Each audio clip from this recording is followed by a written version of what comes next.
À l'instar des nations du monde entier, notre pays est en crise. La déflagration touche chaque être humain, sans distinction de race, de pays et de continent. La spécificité de cette crise que nous traversons, c'est qu'elle nous a démontré que notre faiblesse se trouve dans l'individualisme. Mais paradoxalement, c'est en acceptant de nous éloigner les uns des autres que nous avons expérimenté notre plus grande force, l'unité. C'est au nom de cette force que je tends la main et que j'appelle tous les responsables politiques, prioritairement ceux de l'opposition et toute la société civile gabonaise, à se réunir et à s'unir afin qu'ensemble, nous combattions cette pandémie en prenant nos responsabilités, au devant même du gouvernement actuel, mais surtout devant les enfants du Gabon.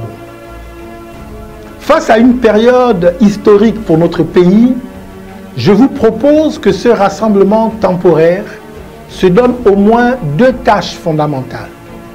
D'abord, il doit s'agir pour nous de contrôler la réalité de la mise en place de la litanie des mesures annoncées vendredi dernier par le chef de l'État.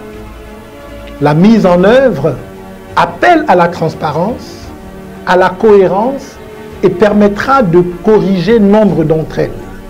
Ensuite, il s'agit de proposer des solutions réalistes et ambitieuses, mais concrètes et au service de tous nos frères et sœurs du Gabon.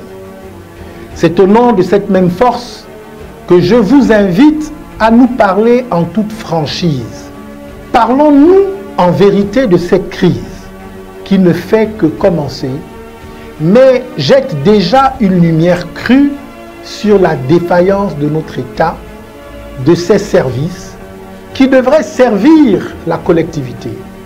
Tous ces manquements qui, en nous frappant, reviendront comme un boomerang vers nos dirigeants. Venez et regardons franchement et sans crainte aucune la faiblesse de notre système de santé qui aujourd'hui n'est pas apte à répondre à l'avalanche des besoins que peut générer le coronavirus. Disons-nous la vérité sur la vie de ce système perverti qui va laisser en réalité bon nombre d'entre nous sur le bord du chemin ou exposés à la maladie.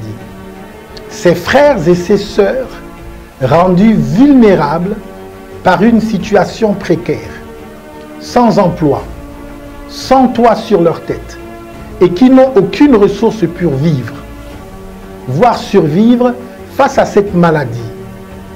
Il n'existe pour eux ni fichier les rassemblant, ni fiche de paix, éléments qui permettraient d'imaginer que les mesures de soutien financier annoncées vendredi dernier viennent réellement les aider.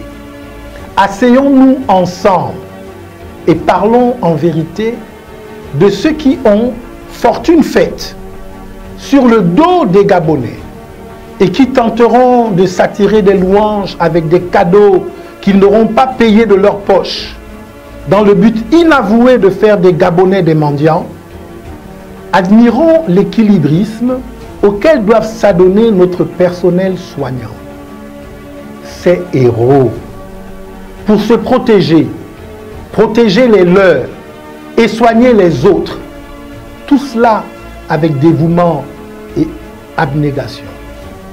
Voyons aussi la maladresse de nos dirigeants, tentant de faire des promesses dont le peuple sait pertinemment qu'elles ne seront jamais tenues. Nous ne pouvons pas nous permettre de nous taire face au chaos dans notre pays, car nous tous sommes des personnes d'action. Je nous invite à conjuguer nos actions et à n'en faire qu'une seule, qui soit une réponse à la détresse collective.